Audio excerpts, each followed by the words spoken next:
बिस्मिल्लाहिर्रहमानिर्रहीम वत्तीन वज़्ज़ैतून वतूर सीनीन वहाज़ल बलदिल अमीन लक़द ख़लक़नल इंसान फ़ी अहसनि तक़वीम थुम्म रददनाहु अस्फ़ल साफ़िलीन इल्लल्लज़ीन आमनू वअमिलुस्सालिहाति फ़लहुम अज्रुन ग़ैरु ममनून फमा युकज़्ज़िबुक बअदु बिद्दीन अलैसल्लाहु बिअहकमिल हाकिमीन।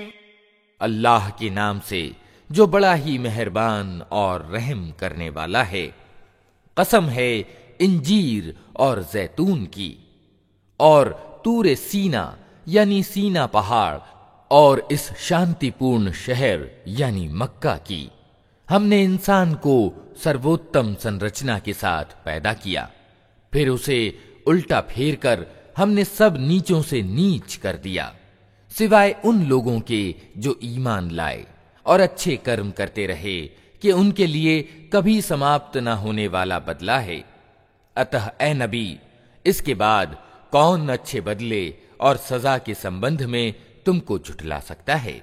क्या अल्लाह सब हाकिमों से बड़ा हाकिम नहीं है?